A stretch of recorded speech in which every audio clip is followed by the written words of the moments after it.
Thank you for the chance to talk.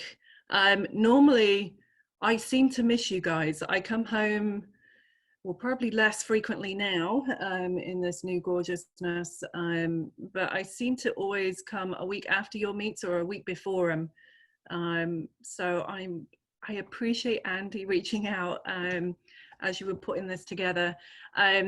I work in Seattle. I'm clearly not from Seattle though. I'm originally from, born near Birmingham. And I've been over here working for Microsoft 15 years, moved over from London, about 14 years ago. So still retained the accent, thank goodness, mostly, although you guys can probably comment on stupid American words that I pop in as we go through, and you'll keep me grounded. I've got a few bits and bobs to share to give some context of what Microsoft is up to, the remit and sort of the approach that we have. I'm incredibly curious any questions that you have. I also want to flag that Hector Minto is on the call. Hector is, you may know, is a member of my team based in the UK. And I'm sure he will chime in as we go through some of this as well. So let me give some sort of context of what we're up to and what's happening here at this time. And maybe just to give some degree of frame, at least to sort of kick this off. My quick journey into this gig, I joined to work on Hotmail back in 2005. If anyone still has a Hotmail address, I am in awe. I still have mine, and I thought it was going to be the best place for me. I was a really big fan of video messaging at the time, and unsurprisingly, really, I'm profoundly deaf. My voice is deceptive, but I don't hear you. And I thought it was just going to be a great place for me to be able to bring my operational skills. I was sort of running call centers and operations at that time. What I found was that I really needed to put my hand up a lot more vehemently about the deaf gig and ask for a lot more help. I ended up getting embedded into the disability world here at Microsoft, formed the disability group, and then went on over a number of years to go full-time onto accessibility and sort of take that right-hand turn into this as a career. I became CAO 4.5 years ago, and really the goal as I came in was to embed accessibility into the culture fabric of the company. That was at around the same time as we had a change in our leadership. Satya Nadella became CAO. He was also, previous to that, he was the sponsor of the Disability Employee Group. He's a parent of a kid himself, he gets it. And we wanted to just go big on this in a way of not just tackling it from a technical discipline, although clearly that's paramount, but also a cultural discipline to ensure that it long-term sustains. So there are 4 parts to the approach that we've had. There's a lot more around it. And I'll give you a quick flavor of a couple of these as we go through, but it always starts with people. Key principle that I know everyone on this will get, which is you've got to have people with disabilities embedded into the fabric of what you're doing if you're going to create good schnizzle that is inclusive and accessible for everyone. So really, really working on that. Really thinking about accessibility as a systemic methodology and something that has to be managed like a business. So we do spend a lot of time thinking about systems. Too often accessibility becomes optional or it sort of falls into what I call the ROI trap, where it's trying to justify investment and development into certain features based on demographic percentages. That's absolutely not what we do. It's really looking at leaning in here to the mission to empower every person, every organization. And the key word there is clearly every. So we can adjust a little bit of what we're doing on the back of that. Then really looking at how we've got it into our products and then driving some of the future stuff. And I think that's making sure that if I think about the entirety of Microsoft, Office, Windows, Xbox, Power BI, and a lot more, hundreds of different products, making sure that accessibility is done at the beginning of the process, not at the end. And it's really the key principles of inclusive design are applied methodically into engineering and development life cycles. So that gives some degree of frame. We're organized in a hub and spoke model. Every company is organized slightly differently. We did take a very conscious decision to do it this way. We got about 150,000 people at Microsoft. And the goal that we have is not to be a bottleneck, but to empower every team to own and drive and be accountable for delivery of their own schnizzle. And that's the second time I've used that word. I will not use it again. But what that means is that I have a core gang of folks, all of whom are experts in their own right, incredibly talented. My team also happens to be about 90% disability. We hire for the skills, but often the most talented folks in the room are folks with disabilities, as we know. And then we partner deeply with each part of that engineering, each part of our marketing, sales, procurement, HR, and a lot more. There's a whole bunch of entities. There's parts that we own. My team drives Disability Answer Desk, which is our free support environment that's been in place for, what, 7 years now. It's taken about 1 million calls from customers with disabilities. That actually is a win-win for us. Not only do we provide a free channel for folks to get access to someone who understands the language. If you have a question about JAWS, if you have a question about any aspect really of our technology, you're speaking to someone that understands the terminology and can help you right there and then. But also we get invaluable insight that helps us to understand what are the issues. How do we need to, what bugs do we need to file, what features do we need to really get into so that we can drive those over time. So it's a really win-win.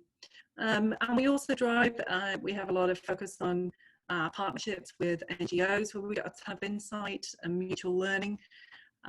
Training we provide a lot of, and we do publish most of our training that we provide internally is also published externally. We actually have a YouTube channel where that's at. So it's a mix of a hub and spoke. I have some facets to the hub that I own and drive, and we own and drive on my team, and then we lean into the wealth and expertise around the company to own and drive it more broadly. Make sense so far?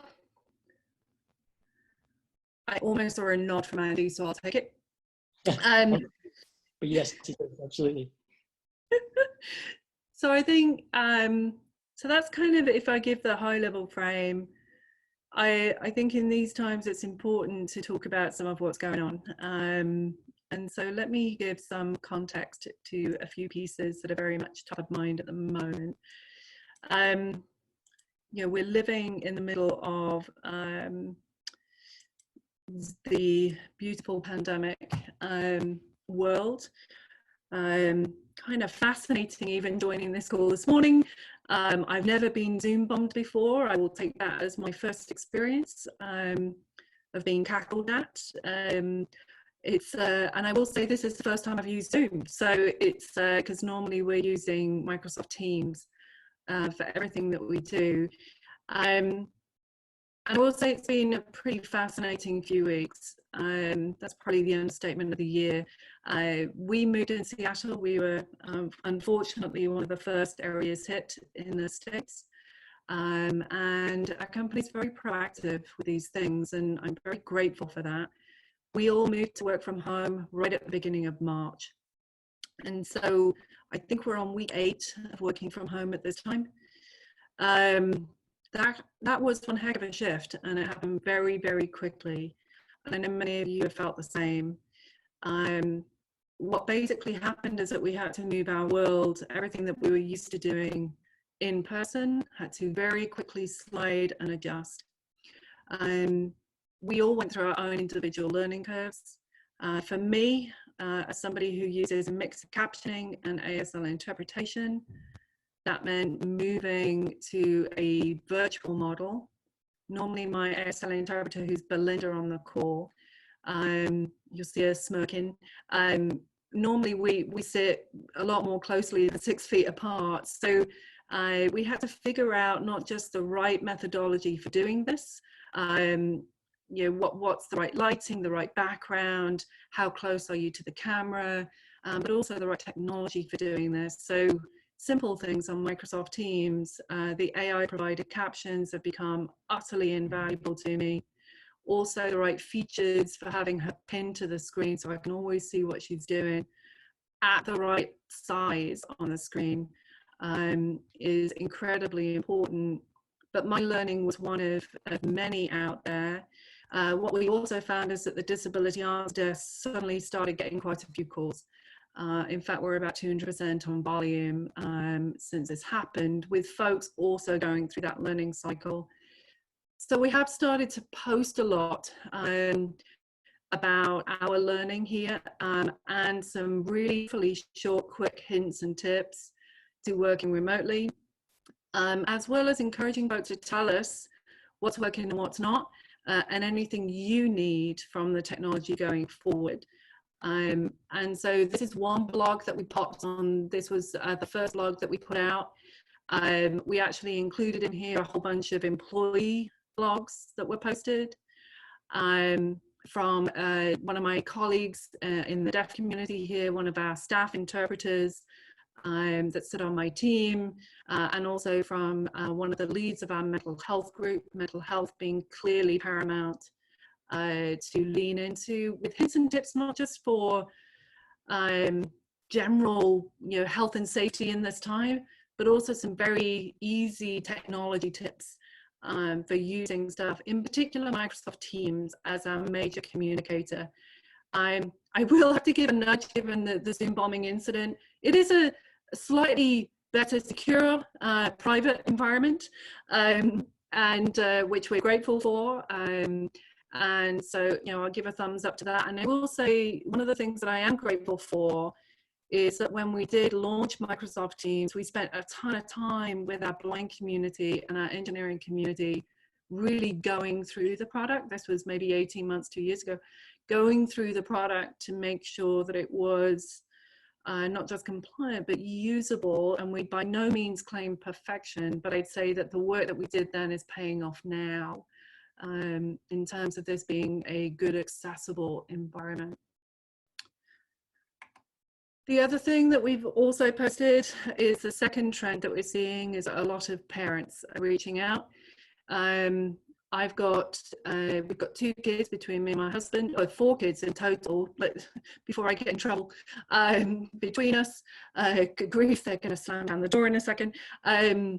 The 2 of them are at home. One of them is in the first year of uni. The other is in middle school here, or the start of comprehensive 12. Both of them are in online school at the moment. My husband and I both work at Microsoft, and so we're all in slightly different parts of the house, all trying to figure out the right tooling, often yelling at one another when we can tell when one of the kids gets gaming going because the bandwidth disappears. So we banned all gaming devices during the day. We're also having to figure out the technology and how best to empower them. Well, my parents were both teachers in the UK, and they were both head teachers towards the end of their careers. I am not an educator. I do not have that same level of patience. And I think that's some of what we're seeing from parents connecting with us. What are the best practices? What are the tools? There's an enormous wealth of easy to use stuff out there. And in fact, the education teams put out a brand new site. It just went live with educational resources, particularly for parents of kids with special needs, easily searchable, so you can dig into the things that would help. And I'll just give you some quick flavor. What you see on the screen is actually a picture of Immersive Reader. This is something that was created during a hackathon project. It's targeting kids with dyslexia, but actually it's pretty good to use for anyone who just wants to read dense documents. What it does is separate words You can change colors, syllabification, which is a really hard word to say. And what it effectively does, and we've seen in the classroom, is it can improve reading rates by 10%. Now, the easy best thing with this is that it's just embedded into things like Microsoft Word, browser. You'll see it across the portfolio of our products as we span it out. We just saw the numbers jump. So I think we're at 23 million active users of this on a monthly basis. And so just a really simple tool that's got a few years under it, continues to be developed, that can have really big impact. The other one I will say is there's a lot in the gaming environment. And I think gaming is a massive area for accessibility at the moment. Minecraft Education has Immersive Reader embedded into it. So, and they've actually posted it free during the COVID cycle. What that effectively means is if you're searching, it's an environment that you can empower depending on the age of your kid to go and play. And if you're searching for, they're not called mushrooms, they're called something else in Minecraft, which I'm sure some of the nerds on you will know better than I do. But you can use the Immersive Reader to read that on the screen and adapt it as well. So again, the general philosophy of powering everyone where they are, I think, is really, really important. And then I'll say that we've got another one on the way this week, which is more about how to drive inclusive, accessible events. We do spend a lot of time in events in the accessibility world. I love it. I love getting out and seeing people. The reality is that that's not going to happen for the next few weeks and months. And we're getting a ton of pings from folks who are looking at, how do they make their event more inclusive, even though it's virtual. There's some good nuggets that have already gone out. This was a blog last week, March 17. There's a new one coming from my lead, Jessica Rayfuse, later on this week, which is more specific to disability accessibility, hints and tips for event organizers. Again, a lot of our world with events does orientate around Microsoft Teams. But I think it's a good reminder in these times to stress to people that accessibility is not optional. And particularly for events, you're doing it here. You've got captioning running. We've got an interpreter on the gig.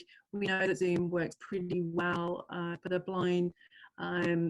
We need to make sure those core principles apply for everyone as we go forward, so that we can all be included as we all flip to virtual with some of these things. So that's the third trend that's coming through. The other thing that's top of mind for me is, and this was a topic before COVID, but I think will continue to be a topic as we go forward, is leaning into your supplier environment. We have about 30,000 suppliers at Microsoft, 100,000 vendors, and those numbers can change, but that's still a lot. And what we produce is only as good as the content we get. So at one level, it's making sure that accessibility is clearly paramount in contracts with suppliers.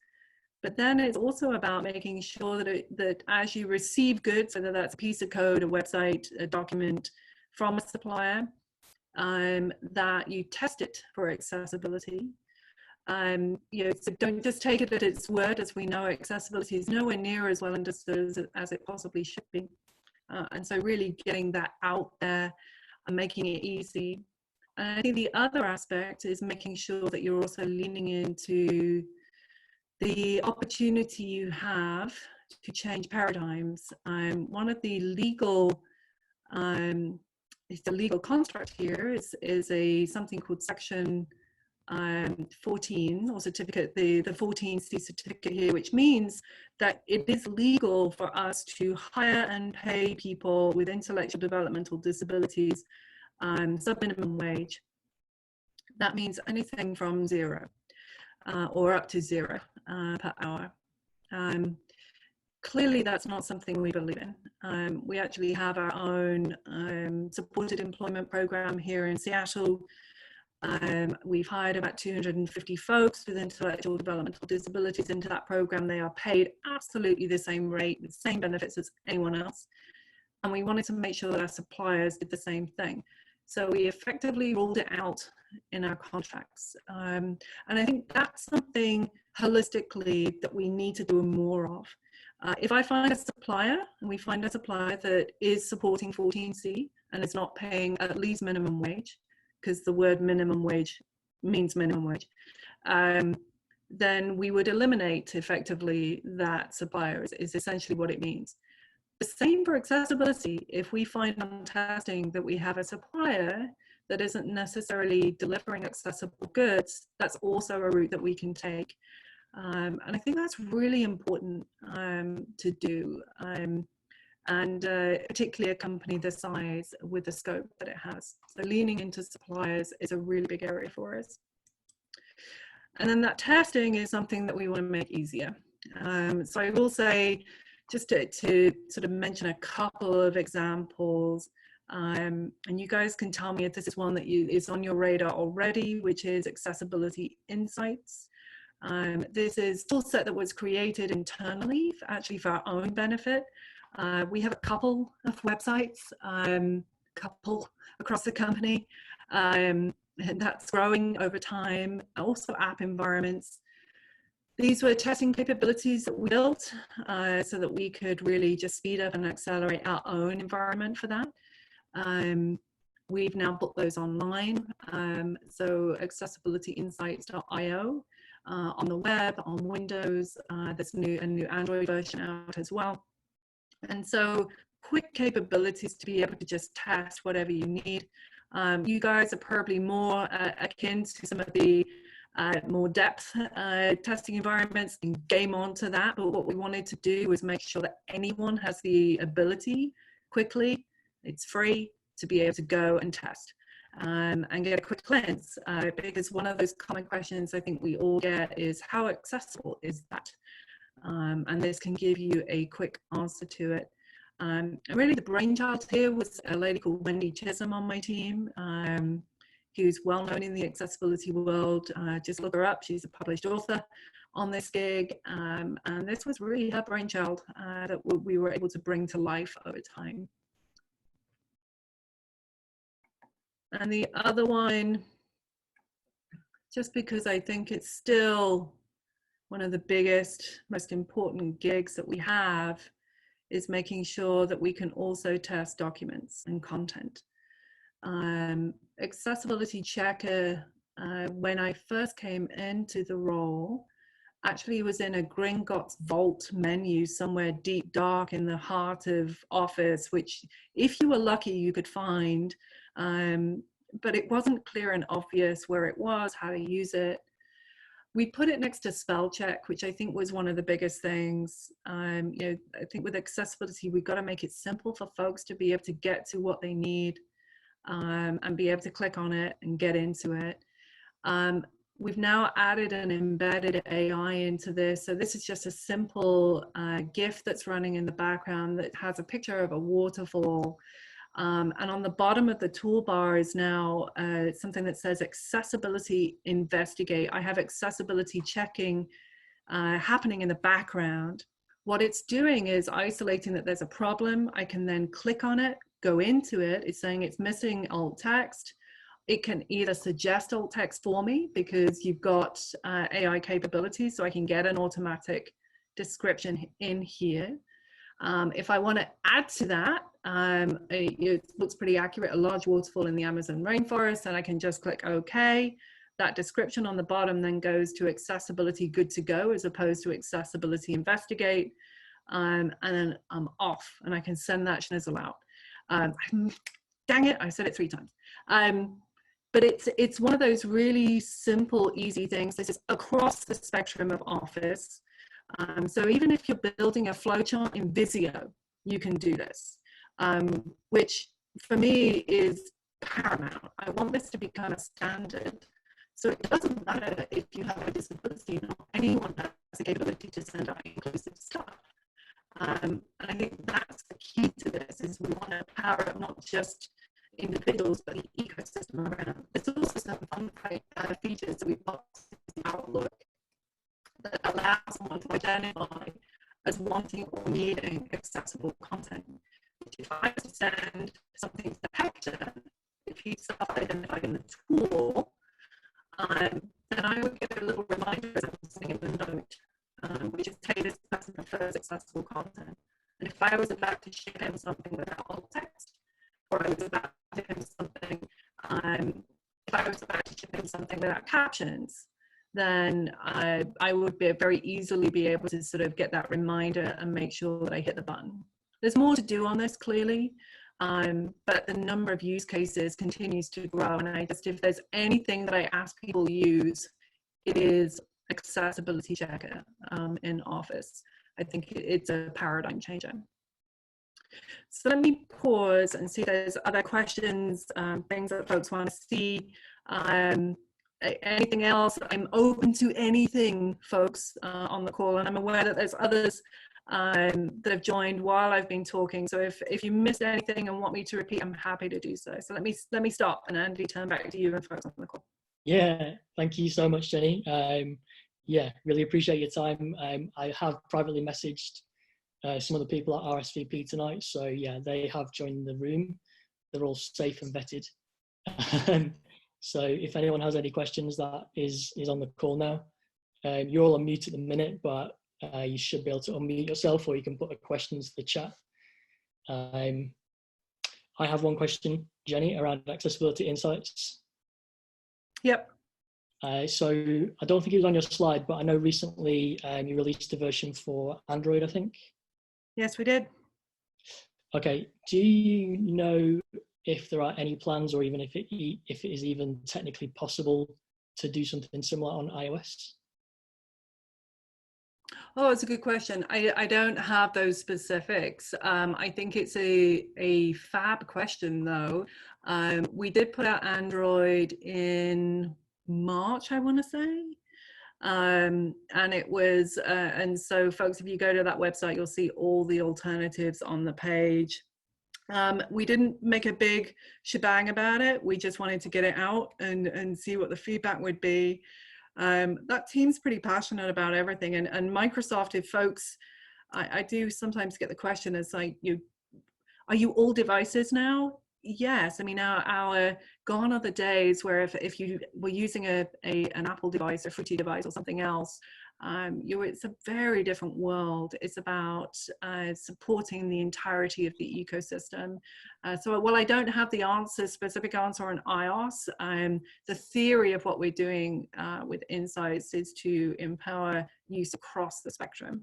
But it's an interesting question. I'll come back to you on that one. Thank you. Yeah, I'd be very interested to know. I have a kind of a hunch that Apple system wouldn't be open enough for it to even be technically possible, but you know, I hope I'm wrong, because it is a great tool.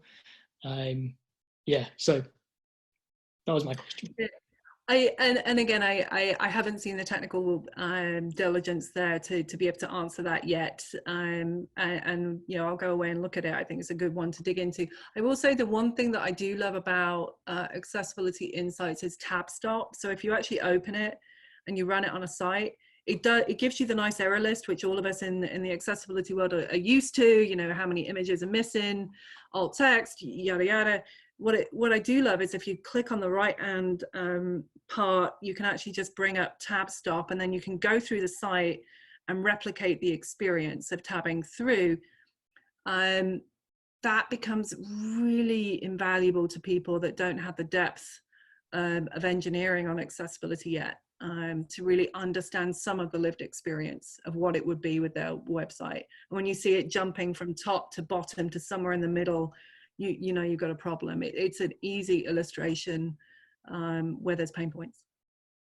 Yeah, no, absolutely. Like, I've already been using it personally, and along with myself and a few other people that I work with have been spreading the word on that particular feature.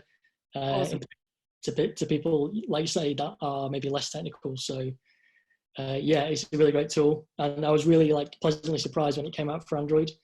Yeah, because there's there's a load of great tools for the web, and you know, stuff to do that kind of similar level of testing for mobile is not as, it's a bit lacking basically. So yeah, I'd be very interested. I think Hector has also mentioned he's going to try and find out for iOS as well.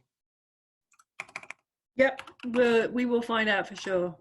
Thank you very much. Pulling it up while we talk. Yes, that was my only other question. Any other questions? Can everyone else? I've muted you, so can you unmute yourselves, or have I like muted you all for good?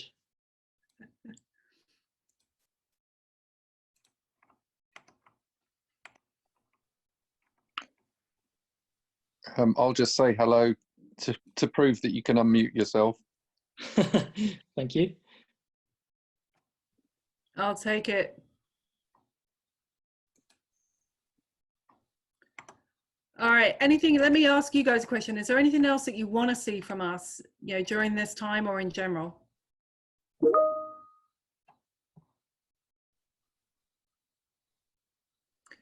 And if that's nothing, my job becomes 100 times easier, guys. So I'll take that as an answer. Hey, I'll ask a question.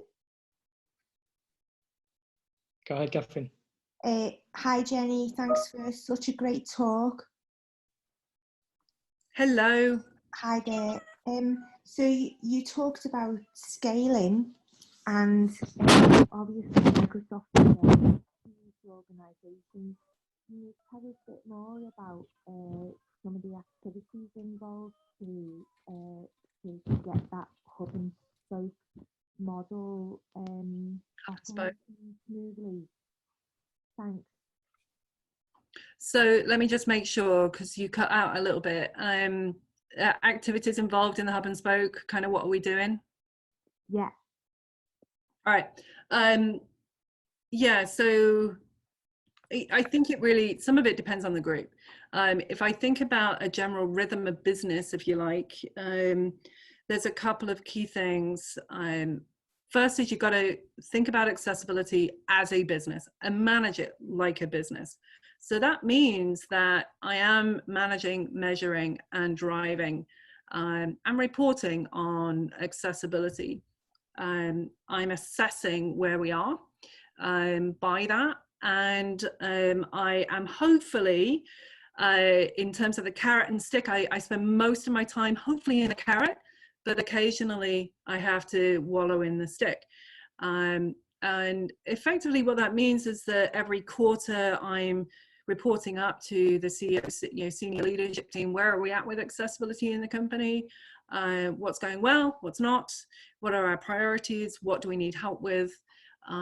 There's also then rhythms that then cascade throughout the company. So it's embedded into the rhythm of business at Microsoft, whether that's monthly checks, quarterly checks, or more and beyond that. And so on any given day, folks on my technical team are meeting with folks in Windows, Office, gaming. They're going through division, looking at what's already on our radar and what's coming up. Making sure across the spectrum of disability, because I don't just look at one aspect, I'm looking at everything from blindness, deafness, mobility, cognitive, mental health, speech, and complex. So you're just looking at all of that. Where are we at in terms of testing, user experience? And I think it's gotten in a groove. And so over the years, we kind of know what's coming up. Expectations are clear, accountabilities are clear. I'm very open about the fact I don't write Windows code, but I do partner with and hold accountable to. And so it's that kind of rhythm that we work on. Does that make sense? Yeah, that does. Thanks, Jenny. I think the key most important thing is that business component. If you look at anything else that we do in this world, too often, and if we've made any mistakes, it's where we've made accessibility optional, or we haven't measured it, or we haven't been honest with ourselves about the bar of experience. And compliance isn't the goal. Usable, amazing experiences that are hopefully delightful over time is the goal. Things like Seeing AI came out of that. For folks that know that environment, which is an Apple app, which leverages AI to take a picture of something and be able to get a description of it, as well as a lot of other scenarios. That wasn't built out of making it something compliant. That was made out of wallowing in the experience and what can we do to create something around it. So the bar has to be higher. Thanks, Jenny. I just want to say that I was really encouraged by you saying that that you're not necessarily measuring how many people with an access need are using a product. It's more become a way of operating, and I think that's a real sort of sign of maturity to get away from having to prove the market. So thank you very much. No, it's a really good point. And I would say if there's any example of that right now is captioning. I think we're seeing a really high use of captioning across our product portfolio. And while clearly myself and others in the deaf community are the first people to leverage that, it's being used across the spectrum, disability or not, as a way of just being able to follow a meeting, particularly in the virtual world. I think that's the most important aspect of accessibility. Is it's a route to innovation. It's a route to building better experiences for everyone, whether you're in our world yet or not, because you'll come in my way at the end. That's how it goes.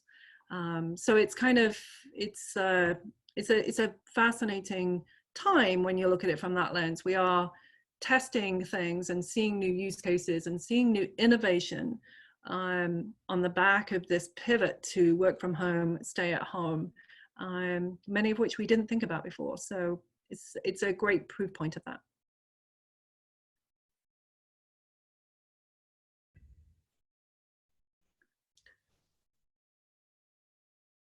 Other questions, thoughts, nuggets of joy?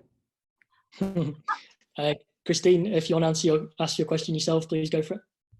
No problem. Hi, Jenny, it's Christine here. I just wanted to actually, really following from that question, ask you, what are the measures that have been most powerful when you are both assessing what's happening across a really large and obviously complex organisation, and then feeding that upwards, outwards, sideways and downwards to keep building the ongoing momentum, especially when you've got some things like innovation, as you're talking about, where your emerging insights might take quite a long time to turn into a product, and other things that are probably quite measurable and manageable in the short term.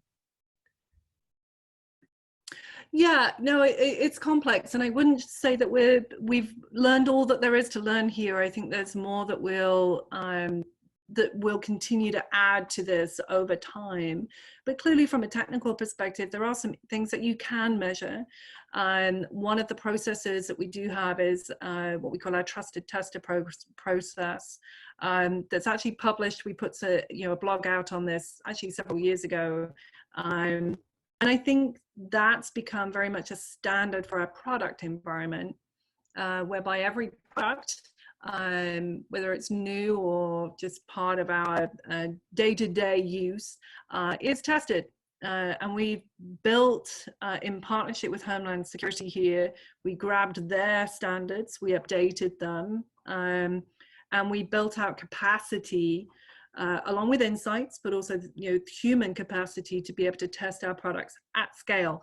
And I can't understate how big an investment that is by our product teams, but it's a really important one to ensure that what we put out there you can trust has a bar of accessibility to it. And that also gives us an understanding of how many bugs are in the system. And again, we're not claiming perfection. There will always be different use cases, particularly in the disability spectrum, than that sample trusted tester process that we're assessing against, which is why channels like the Disability Answer Desk become so invaluable, because we get so much more insight from there. And other issues that could come up that we then quickly drive through and partner very closely with engineering on. But from a product perspective, I think there's a really good understanding. I think the other aspect is less quantitative, is more in the qualitative bucket, which is where we've got a lot of listening channels, whether that's Disability Answer Desk, whether that's our employees. Our employees do test our products before they go out. We are big dog fooders ourselves, so everything that you get, know that we've been using for quite some time. And also just more, how are we doing in terms of the culture, people, how are we including? There's a lot of things that we look at there. So if you think about that hub and spoke and all the aspects to it, there are measures that we have that are quantitative and measures that we have are qualitative, and we grow that list, adjust that list over time. But effectively, it gives us a bar of how are we doing, how are we evolving. Every company has their own list though, and I think, you know, it's kind of, again, the key principle of managing this like a business and building what matters to you as you look at that. Does that make sense? Absolutely. It's an excellent answer. Thank you. No, I really appreciated it. Mm-hmm. We're learning a lot with this one. Always. Right. Can you hear me? I don't know if my microphone's working properly. Yes, we got you. Oh, brilliant. Thanks. Hi, Jenny. It's Jonathan. Thanks for the talk. It's very interesting. I'm blind, and first of all, seeing AI is absolutely brilliant. So thanks for that. But on the accessibility insights, you said you didn't launch it with a big shebang. Why not? There are so many websites that are not part of big corporate that don't have all of the tools, that maybe don't know about it, and I can't use them because of the obvious reasons. No. So maybe let me be clear with Accessibility Insights. We did launch that actually, I think it was a couple of years ago. And we launched it at CSUN, which is one of the major conferences here. And so, yes, I think it was it last year or the year before? So we did make a shebang. What was not quite a big shebang this year was adding Android into that portfolio. And so, no, you know, I think, and that was purely because it's new, and we, you know, often you'll find us releasing things, learning from the feedback, and then growing it over time. You know, a lot of the principles to what we do is we wring things out and get that feedback, reiterate, and go bigger over time. So no, it is out there, and your sentiments I have heard. I'm glad you're using Seeing AI. That was a brainchild actually of another Brit, Saqib, who is a blind architect developer himself. But there's still a lot more to do. And so, you know, I think we've improved over time, but there's clearly more to do to empower you and many others. And so if there's any other feedback, feel free to always chuck it my way. Yeah, it's just finding ways to encourage the not so bigs that are developing their websites. I went onto one today, and just to look at some wine, because of course we need wine at this time. So I wanted to just see what they had, and everything was just link. And it's trying to encourage people. And I do let people know, but I can't do it all the time. Yes, I do think website accessibility, that's a very key issue, which is why I think Insights and others are incredibly important. And one of the biggest pain points that I do see from folks, you know, I'm asked to speak, we're all asked to speak at different things. If I go on their website and find that it's not accessible, there is always a conversation to be had about whether or not we're going to partner with that organization, or our first goal is to help them to make it accessible. So again, we use our strength, our power a little bit where we can here, but I think there's a lot more still to be done when it comes to website accessibility in the industry as a whole. And it's the channel to access, right? So I completely agree. Okay, yep, okay, we're agreeing, but thank you for that, and thanks again for the talk. Yeah, happy. And then I saw one from Glenn Walker about PowerPoint and reading order. Yes, we have been actually, depending, because PowerPoint is ringing out, they have actually done a ton of work in the latest version of PowerPoint to address that specifically, and across Office as a whole. So hopefully, Glenn, you will see you will see some more improvements to Accessibility Checker. There's an incredible lead in the PowerPoint team that has created and really focused on this to make the check accessibility even more automated. So hopefully you'll see those improvements coming through.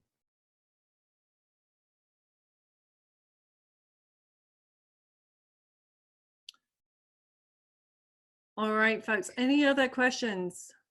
You're being very kind. I'm appreciating this. I think if anyone has the question, we've probably got time for just one more. I just want to say hi to Jenny. Jenny know me, I'm Denny, and I met her at the Future Decoded, I think, last year in London, and I thought about what I'm doing on accessibility. I was happy that I saw she was speaking virtual tonight here in Belgium. It's night. Unfortunately, I missed the link, the second link to the right recording, so to the right Zoom. So I didn't see her session, but I'm happy that I'm in a conversation and I can say hi. I definitely going to rewatch the session to have the content, and I am excited also that I'm going to attend Ability Summit, and that's a good thing for me on accessibility. COVID-19 is not fun for nobody, but for me, it wouldn't be affordable to travel to the States to go to Ability Summit. And at this time, Ability Summit is virtual and free, so I can attend Ability Summit. So a conference more than I otherwise could attend. And I saw that Jenny and Satya are presenting there. So quite happy. Denny, it's lovely to see you. It really is, and I'm seeing some names on here I recognize as well. If there is any joy to this world, it's that we can all participate. You know, I was kind of excited actually when Andy reached out, because I've always wanted to meet and chat with you guys, and I just always seem to miss it when I came over. I blame Hector for that, by the way. But maybe let me leave you a little bit with, the Ability Summit, which is coming up May 27, 28. For context, this will be the 10th Ability Summit. I started it, we started it 10 years ago as a means to bring together the Disability Employee Resource Group, and I had maybe 20 people in the room, and we thought that was a raving success. It's grown over the years. Last year we had 2,500 folks, mostly Microsofties. And then we opened up the second day to the public, and we focus on products, we focus on careers, and some of our exec come and join. In fact, Satya has spoken at most of those Ability Summits over the years. So this year it's slightly different. We're going to learn a lot from it. It's on Microsoft Teams. It's a shortened agenda because virtual content needs to be shorter and tighter. There's 4 breakouts, there's a product fair, there's a career corner, you can learn about some nonprofits and charities, and so I encourage folks to join us. Please be patient with us. We're learning a lot while we do this, and I know Hector's popped the link in, and I'm just thank you, Andy, for asking me to come, and just keep me grounded with anything that you see or you need more on. I am always open.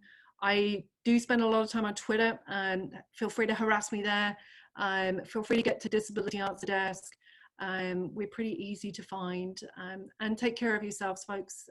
It's a hard time. It's hard being away from home right now. So it's good to talk to a bunch of Brits, and have a lovely day. I will turn my video off at this point.